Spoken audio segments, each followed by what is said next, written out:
मेरी बच्ची, परमपिता परमेश्वर सदा ही अपने भक्तों के लिए उपस्थित रहते हैं और आज भी मैं तुम्हारे पास केवल इसी उद्देश्य से आया हूँ कि तुम्हारे जीवन से सभी संकटों को दूर करके तुम्हें नया जीवन प्रदान करूँगा। इसलिए तुम्हें आज इस संदेश के अंत में एक ऐसा उपहार मिलेगा जो तुमने अपने जीवन में कभी नहीं देखा होगा।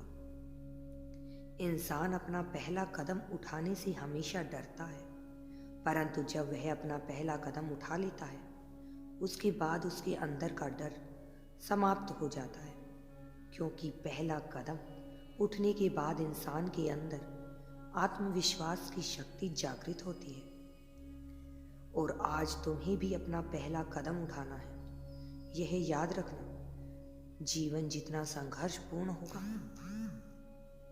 उतनी ही अधिक सफलता तुम्हें प्राप्त होगी, क्योंकि तुम्हारा जीवन तुम्हें सदा बुराई की ओर लेकर जाता है और अच्छाई की ओर भी तुम जैसे इस जीवन को मोड़ना चाहोगे यह इस दिशा में मोड़ लेगा। लेकिन यह तुम्हारे हाथों में है कि तुम इसे उचित दिशा की ओर ले जाकर या बुराई की ओर ले जाते हो। मेरी बच्ची, तुम्हारी कामयाबी और नाकामयाबी दोनों तुम्हारे ही हाथों में है। मैं तुम पर अपनी कृपा बरसाने के लिए हर रोज तुम्हें कुछ नया बताता हूँ, परंतु तुम हर बार मेरी बातों को अनदेखा करके मुझे निराश कर देते हो और ऐसा करने से जो पीड़ा मेरे अंदर होती है वह मुझे तोड़ देती है, क्योंकि मैं अपने बच्चों द्वारा सदा ही अनदेखा किया जाता हूँ। यदि आज तुम मेरा आशीर्वाद चाहते हो तो मुझे अनदेखा मत करना और कमेंट में हर हर महादेव अवश्य लिखना। मेरी प्रिय, यदि आज तुम कोई शुरुआत करने जा रहे हो परंतु उसके करने से पहले तुम्हारे भीतर डर है तो तुम उसी काम को करना शुरू करने दे हो, क्योंकि डर इंसान को सदा बांध कर रखता है और जो इस डर पर काबू पा लेता है वह कभी पीछे नहीं हटता है। यदि आज तुम इस डर के कारण कोई कार्य शुरू नहीं करोगे तो यह डर तुम्हारे जीवन में बहुत बड़ा बदलाव कर देगा। जब मुसाफिर अपनी मंजिल की ओर निकलता है तो वह सदा अपने दिमाग में निर्धारित जगह को लेकर चलता है जहां उसे जाना होता है, परंतु यदि कोई इंसान सोचे समझे सफर पर निकले तो वह कभी अपनी असली मंजिल के पास नहीं पहुंच पाएगा, क्योंकि उसके पास अपनी मंजिल पर पहुंचने के लिए निर्धारित जगह निश्चित ही नहीं है। वैसे ही तुम्हारा जीवन भी है। यदि तुम ऐसे बिना लक्ष्य के काटोगे तो यह हर दिन ऐसे ही गुजरता जाएगा और एक समय ऐसा आएगा जब तुम्हारे हाथ से सब कुछ निकल जाएगा। मेरे बच्चे, तुम सदैव उदास रहते हो, लेकिन उस उदासी को दूर करने के लिए किसी भी प्रकार का प्रयास नहीं करते। परिस्थितियां हमारे हिसाब से हमेशा नहीं चलती हैं, परंतु हमें समय के अनुसार उन परिस्थितियों से लड़ना पड़ता है।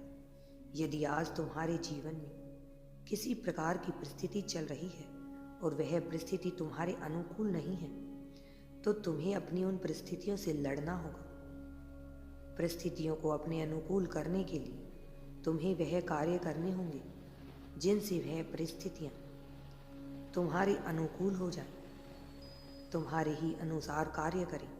आज जो रास्ता तुम्हें कठिन लग रहा है, एक समय ऐसा आएगा जब वही रास्ते तुम्हें आसान लगने लगेंगे, क्योंकि तब तुम्हें उन रास्तों का पता चल जाएगा जो रास्ते आज तुम्हारे लिए नए हैं। इसलिए सदा यह याद रखो कि हर रास्ता तुम्हारे लिए शुरुआत होता है और जैसे जैसे तुम आगे बढ़ते चले जाते हो वह चीज़ तुम्हें आसान लगने लगती है। तुम्हारा अनुभव ही तुम्हारी पहचान है और तुम्हारी पहचान ही तुम्हारा अनुभव। इन दोनों चीज़ों को तुम्हें हमेशा मिलकर रखना होगा। जो कार्य तुम सिखाते हो उससे तुम ये अनुभव प्राप्त होता है और वही कार्य तुम्हें तुम्हारी पहचान दिलाता है। मेरी प्यारी बच्ची, जब कभी तुम किसी चीज को पाने के लिए अपना पहला कदम उठाते हो और यदि तुम्हें थोड़ी बहुत घटनाएं लगने लगती हैं तो तुम अपने कदम पीछे रख लेते हो। यह तुम्हारी सबसे बड़ी कमजोरी है कि तुम अपने पहले कदम में ही हार मान लेते हो। यदि तुम अपने कदमों को आगे बढ़ाते जाओगे तो तुम एक दिन वह मंजिल पा सकते हो जो तुम पाना चाहते हो। हर चीज की शुरुआत पहले कदम से ही होती है।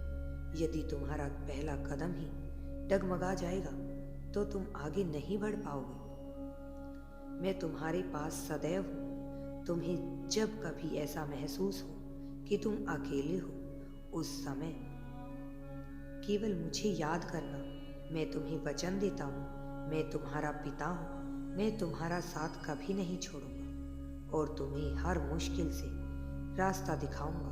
मेरे बच्चे, तुम मेरे लिए बहुत अनमोल हो, इसलिए मैं तुम्हें कभी दुखी नहीं देखना चाहता। तुम जब भी कभी उदास होते हो तो मेरा मन भी उदास हो जाता है। इसलिए मैं तुम्हें तुम्हारे जीवन में कामयाब होने के लिए यह रास्ता बताने आया हूँ। बस मेरे बच्चे, तुम अपने जीवन में इस उम्मीद को कभी मत खोना। ना है मैं तुम्हें कोई कार्य नहीं करने दूंगा। यदि याद रखना, उम्मीद ही सबसे बड़ी पहचान होती है तुम्हारी। यदि तुम उम्मीद हार जाओगे तो तुम जीवन में कैसे आगे बढ़ोगे। मैं तो तुम्हारा महादेव हूँ। मेरा कर्तव्य तुम्हें उचित राह दिखाकर तुम्हारा मार्गदर्शन करना है, परंतु तुम्हारा कर्तव्य मेरी बातों को मानकर उन चीजों को करना है जो मैं तुम्हें कहता हूँ। मेरे बच्चे, समय चाहे कितना भी क्यों ना बदल जाए, परंतु यदि तुम स्वयं पर विश्वास के साथ अटल रहोगे तो बड़े से बड़े समय को भी तुम अपने सूझबूझ से पार कर सकते हो। अपने कर्तव्य को कभी मत भूलना। तुम्हारा कर्तव्य ही वह चीज है जो तुम्हें सदैव यह याद दिलाते रहेंगी कि तुम्हें भविष्य में अच्छे कार्य करने हैं, ताकि तुम अपनी मंजिल से यदि रास्ता भटक भी जाओ तो तुम्हें तुम्हारे कर्तव्य याद रहें। मेरे बच्चे, तुम्हारा सबसे बड़ा कर्तव्य स्वयं के जीवन को ठीक रखना है। यदि तुम इसे ठीक नहीं रख सके तो यह तुम्हारी सबसे बड़ी कमजोरी होगी। मेरे जाने का समय हो चुका है मेरी प्रिय, लेकिन मैं तुमसे आशा करता हूँ कि आज तुमने मेरी जो भी बातें सुनी हैं वह सब कुछ तुम अपने जीवन में अपनाकर अपने भविष्य को कल्याणकारी बनाओगे। तुम्हारा जीवन बहुत अनमोल है मेरे बच्चे, इसीलिए इसे व्यर्थ मत करना। यही कारण है मैं तुमसे कहता हूँ, यही याद रखना कि यदि तुम अच्छे कार्य ना कर सको तो तुम्हारा जीवन कभी अच्छा नहीं बन पाएगा। अच्छे कार्य तुम्हारे जीवन में सदा अच्छी चीजें लेकर आते हैं। अगर तुम्हें मेरी यूनिवर्स पर विश्वास है तो मेरे बच्चे, मैं तुम्हें सब कुछ ला कर दूंगा। अगर तुम्हें यूनिवर्स पर विश्वास है तो कमेंट में धन्यवाद यूनिवर्स लिखकर चैनल को सब्सक्राइब करो। तुम्हारा कल्याण होगा।